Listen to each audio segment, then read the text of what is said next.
All right, so we got this cheap cordless shear off of Amazon, and I just ordered an upgrade to it from Premier One, and it is. I'm gonna hope this works because of everything. I'll sit down for a second. All right, that's a new comb, and this was recommended for cattle. This has 20 teeth. I thought we were getting a 25 tooth comb. Anyway, that's got, and I got a new cutter. Not that the one, because we haven't used this yet. So we're going to use this to trim cow tails and backs and just clean them up. And so you can see the difference. A finer tooth comb should be better for their flanks, and this one's going to be better for their tails. So I'm going to go ahead and put this on and we'll give it a test. One thing I don't like about this unit, they're hard to come by here, cordless sheep trimmers. We needed this because turns out affordable sheep trimmers, cordless ones, are hard to come by here in the States. And not that I could find. Yeah, I could spend $400 on one, but we're not shearing sheep and we're not running a ton of cattle. So I just wanted a unit that was affordable, that was cordless. I could have bought a much better shear, a proper a plug-in electric shear from a brand name that I've used before when I used to run sheep. But I wanted the cordless option, so, and I didn't want to spend a fortune. So we're going to try this. I'm not affiliated with the brand or Amazon or Premier One or anything. Just a farmer trying to get by and get stuff done. So we're going to put on this comb. I don't know when the shearing is going to happen. Maybe Sunday. It's Friday now. We do need to clean up their tails. They're getting kind of grotty from being in, and a real pain now that the flies are gone. We don't want them they don't need their tails to be as long as they are. Definitely got to clean those up. Definitely want to clean up their flanks so that manure and mud and stuff isn't stuck on them from being in, and also to cool them off a little bit, because even though it's cold out, when they pack themselves in at night in the barn, they do create quite a bit of heat. We call them BTUs, bovine thermal units. I'm using the Cheese Hut as a little workshop here in the freezer bench. One thing I noticed straight away, the comb, the new comb, is much heavier duty than the one that came with this. And I've also improved and went with the recommended cutter that goes with this comb. So it seems to work really well. It's variable speed, and we'll give this a shot.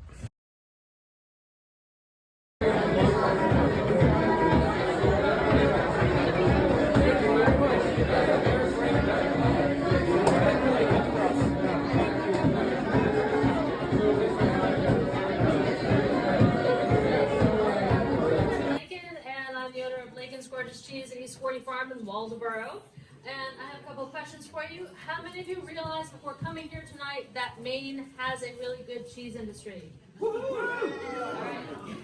So the great thing about Maine is that there are people who are making cheese commercially, not just homestead, they're actually selling their cheese from as few as 4 goats on up to someone like Highland Farm who's making 1 million pounds a year, and there's everything in between. And there's a really good representation among the cheesemakers for scale tonight that are represented on your plate, which is pretty exciting. So I sort of fall kind of in the middle.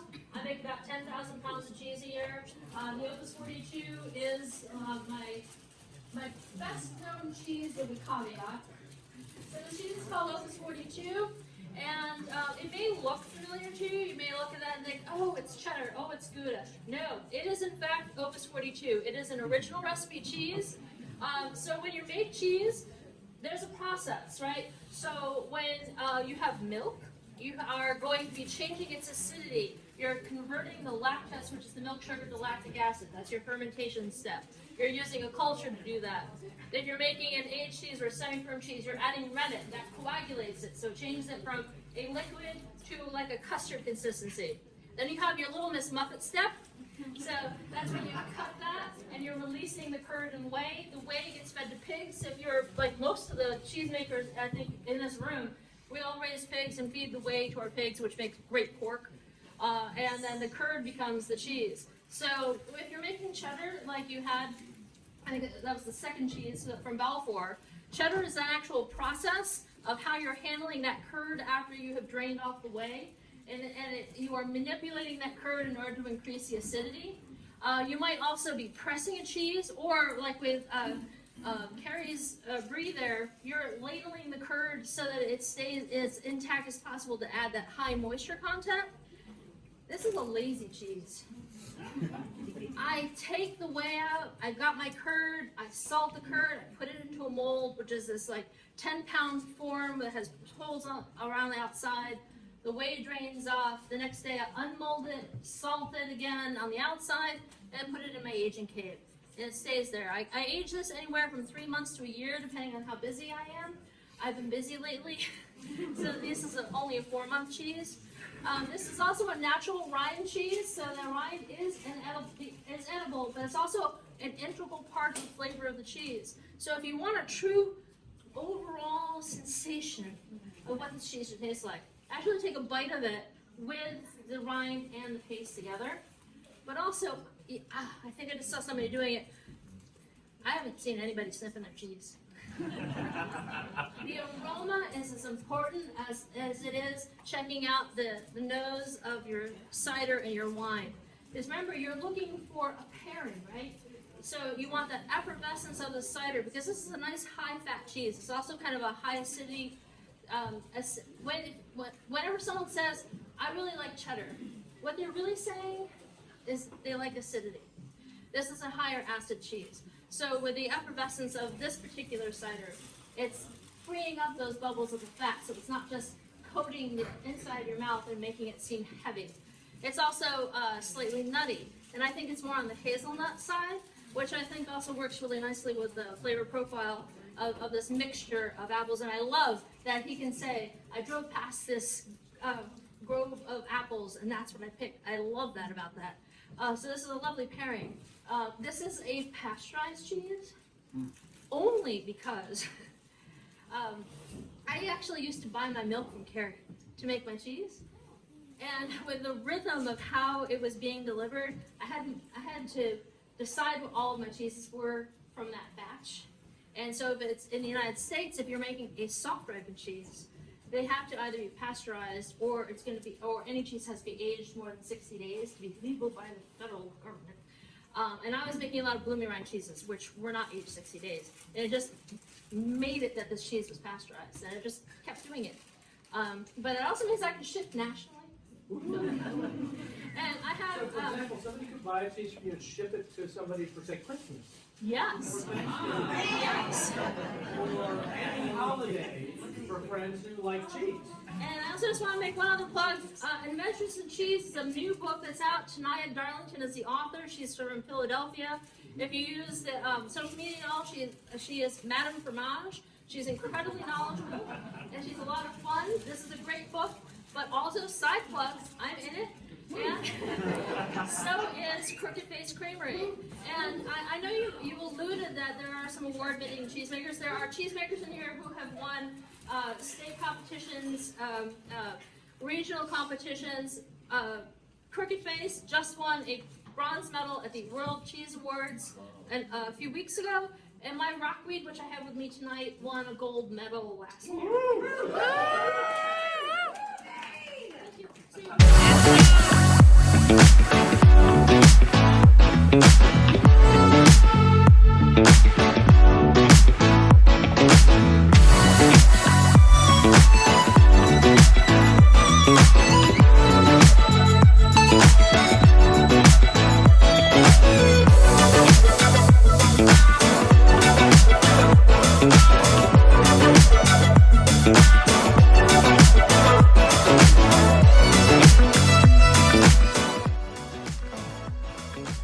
the cheese board for 4, and this has 3 cheeses and a cheese spread on it. So we have the jig here and a river of rockweed, which seemed fitting since it has seaweed in it. And the Opus 42, which is an aged cheese. And then I whipped the ricotta and stuffed it into these sweet peppers. Then these are toasted squash seeds that have been lightly seasoned because, you know, seasonal. Just started getting sopressata from a fellow cheesemaker and to include on platters. And these are buttermilk crackers that are made by Brazen Baking, who are also local. And the vegetables are locally grown. And everything on... Oh, and this is the apple paste that I make from the foraged apples here on the farm. Oh. I don't remember being in Farmtopia. I mean, I guess I do. We got a copy of it. Yeah. Haven't read it. It's very good.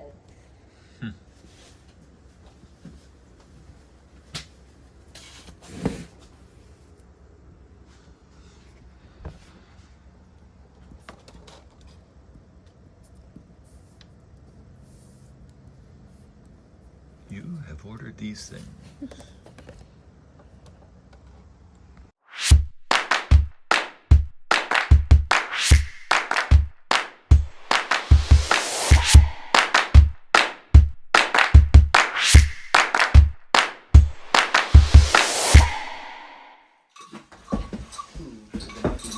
Hey, sweet girl. Hey, come over here. Hey. Thank you.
But right now I am going to try and improve the windscreen front window of Marianne because it is just impossible to see out of. Let's see if I can do anything.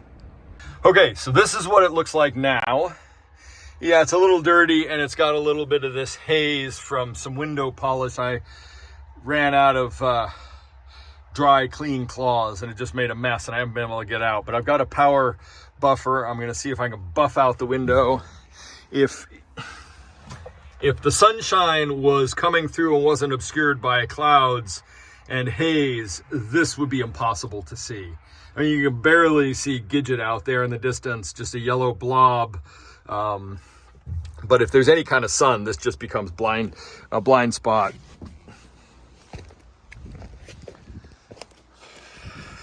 And that's what the outside looks like.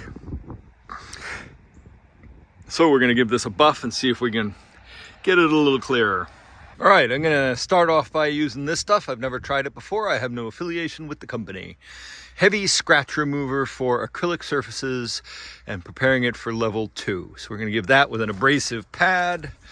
Just gonna use this abrasive pad and just, it's a good swirl and see what happens.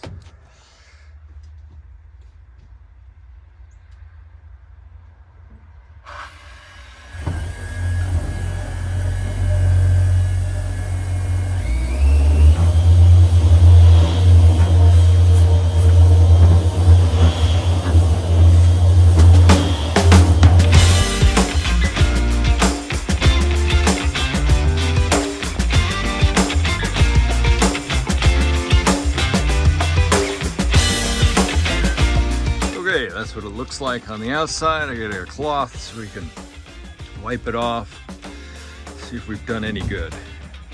While I'm at it, I'm gonna hit the inside with the same grade paste and the same green scrub pad, and then we'll switch to the finer grits and a different pad after that.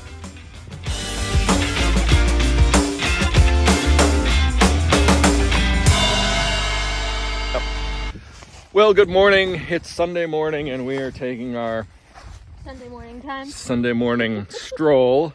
Except this Sunday morning, we're looking at the front of our house because it has been neglected for 6 years or so, and we're kind of sick of it, aren't we? Yeah, I mean, it looks bad. Those plants. When we moved here, we were inheriting 30 years of planned plantings. But I think that what had happened, because we just looked back at the photos from when we first moved here, and all of these bushes were like tiny little things. And so I don't think they were that old. And we've pruned these a couple times. We've cut these back. Yeah. And they just grow like crazy. And we don't need high maintenance bushes and landscaping. We need low maintenance and grasses. But also beauty. I mean, yes, I love the flowers on this. I love, the color, the changes of the leaves on these various shrubs. All through here, there are there's the Edelweiss and stuff in the spring is lovely. We're not going to get rid of that. No. But it's this is an intense block. I mean, I've been thinking a lot lately about flow through and how you come up the driveway. It's so open, and then you hit that. Now this is better because there had been that positively enormous. Oh right, we did get this whole area was full of evergreen shrubbery and some kind of pokey, unfriendly. Really, we left this little juniper, but really I didn't want to. It's out of place. But I love this. I mean, I love the texture of it, and we need another one on the other side, and then we can have like a gateway. This was we had started to try to turn this into a food not food garden. What's the word I'm looking for? Garden kind of thing. Well, we have a berm and some plantings and a couple of peach trees and some bush blueberries. But last year we neglected it. Well, with all the rain, I mean, we and this year we got peach leaf blight, so. Need to address that. Yeah, got the fertilizer that needs to go on them. And of course, wildflowers have now come in here, but all of this is also interplanted with bulbs, and it's beautiful in the springtime, but these bushes have got to go. The rest of the year, it looks gross. I think that we have come to agree that our preferred look for the front of this house is more of an English country garden style. Okay, cottage garden, because we have a cottage. So yeah. So I've got the gladiolas and the hollyhock seeds that I had gotten from that nice lady, and which haven't been planted yet. And there's no cosmos here. There had been some echinacea growing when we first moved here. I think so. I don't know why it's stopped obliterated. Growing. But I also wonder now, because everything has gotten so dense, and these were all individual plants when we moved here, and they've all grown in together, and the path up to the house is totally gone. Well, there were two paths to the house, oddly. Right. There's one here, kind of up the side, galloping dog, and one to the front door, which we never use. And we really need to do something with that. Yeah. Well, and we're also not grazing horses there now. We did used to graze the horses in the front yard, narrow strip. So, yeah. So those the either side bushes, they've got to go. I mean, even if they were smaller, it's such a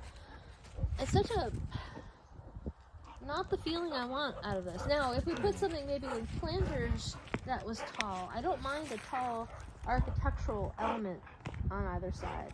But that cherry tree that has self-planted and grown like Yeah, that little cherry on the corner has to go because it's too close to the house, and B, it's not wanted there. But we do have to be careful because there's the clematis that's tucked in behind here, and there's that what's that plant called? 5-bean.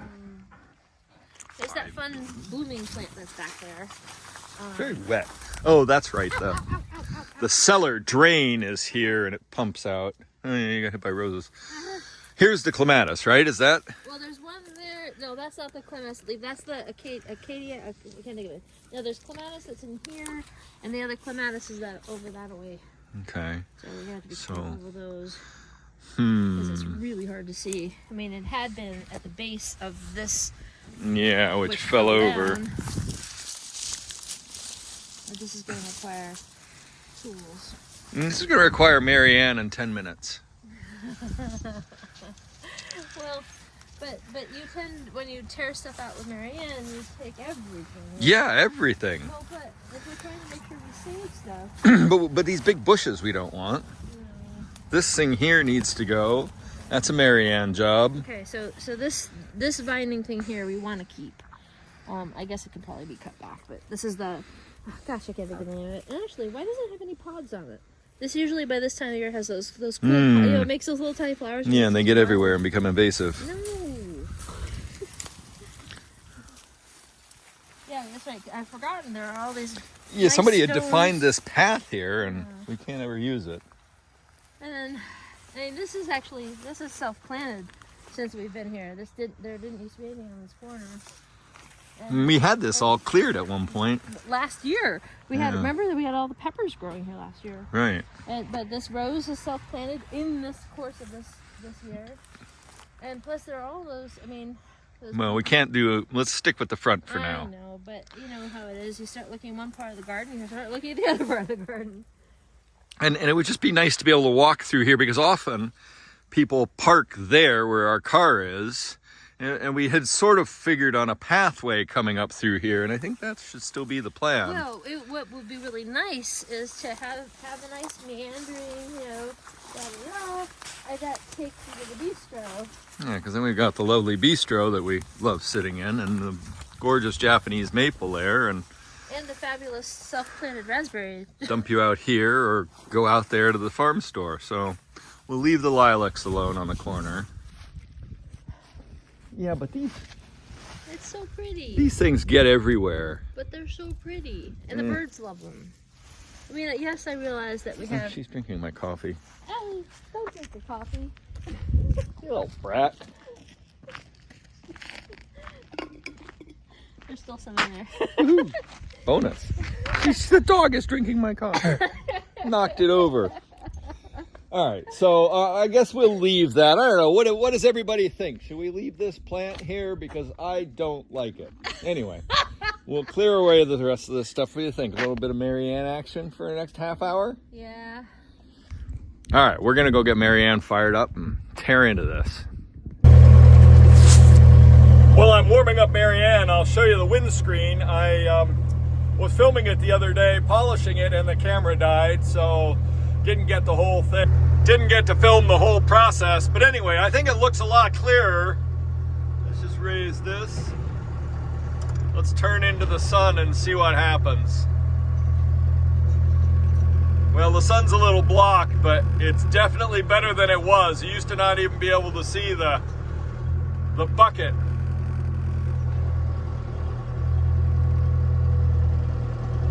Yeah, not perfect. I'm gonna have to buy a new windscreen, I think, but it's better than it was.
Well, I guess cut it back as much as you can, because that'll help kill the root. But other than yarding these wild roses out by the root, there isn't really any other way of getting rid of them. Well, this is looking better already. Yeah. Still got a plant here to pull. We want to pull these ones by the front door. This is looking better. There's a root here.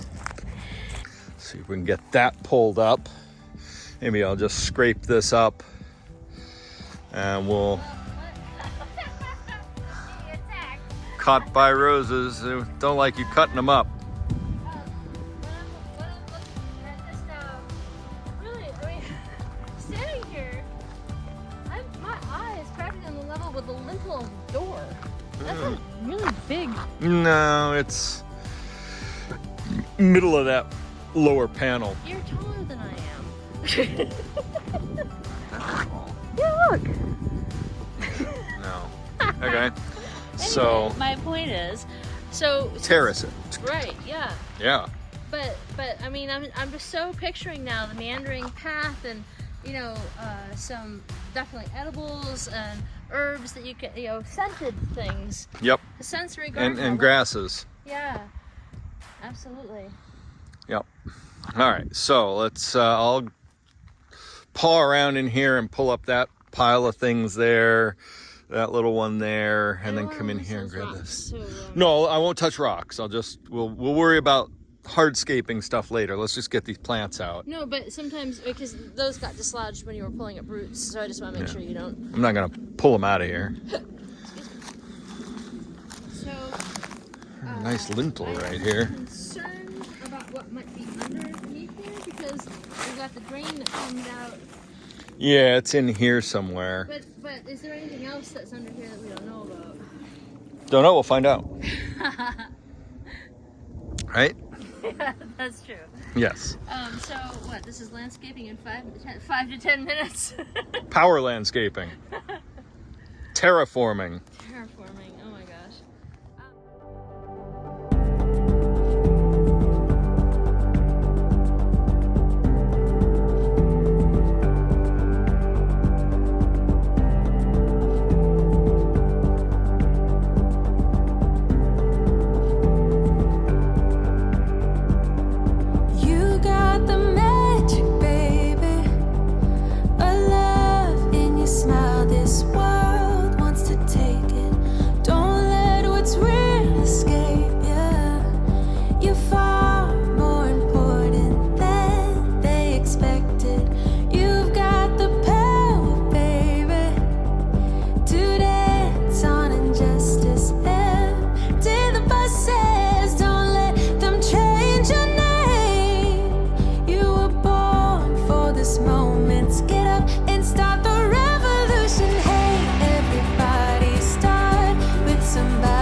Well, what do you think? Well, I'm not feeling sick or anything, so. Well, that's good. We must have made the right choice. Not a heart-wrenching decision to rip out all the plantings in front of the cottage. But, oh my God, I want to go landscaping mad, and now it's the middle of November. I know. The nurseries are closed. There's nothing to plant in here. Yeah, well, I can at least get those bulbs in. Feng shui, baby. Feng shui. Well, but the house looks so much better. Well, it looks back to more like when we moved here. Yeah. I mean, clear up some of this crap. You're going to cut down those bushes. Yep. Wow. November mayhem. Yeah, get rid of those. I'll allow you to leave the ugly bush. Allow me. Thank you very much. And then part of the problem is everyone drives right here. I mean, we really need to fill this in and extend the driveway out this way. Yeah, that would help, and also because that's where that strange curve is that people never expect when I know the driveway curve's kind of funny right here to go that way. I know. Oh my God, we had a new UPS delivery guy come the other day, and he's like, "Yeah, I was, there are so many horror stories about coming to pick up here." I know. It turns out our driveway has a reputation and a note at the UPS depot. But apparently the new parking area hasn't gotten, and turnaround area hasn't gotten. Oh, right, because everyone loves that. Yeah, he was like, "Oh my God, it was so nice just to be able to, to turn around." All right, Destructomatic. Let's get this stuff cleared up with Gidget. Yep. Repeat that. You can buy a GoPro when we hit 500 subscribers. All right, there's the challenge, folks. We need a GoPro so my phone stops going dead and I stop missing calls because I'm doing time-lapse photography. 500 subscribers, we'll get a GoPro and we'll make this a reality. Should it be a GoPro or should it be a drone?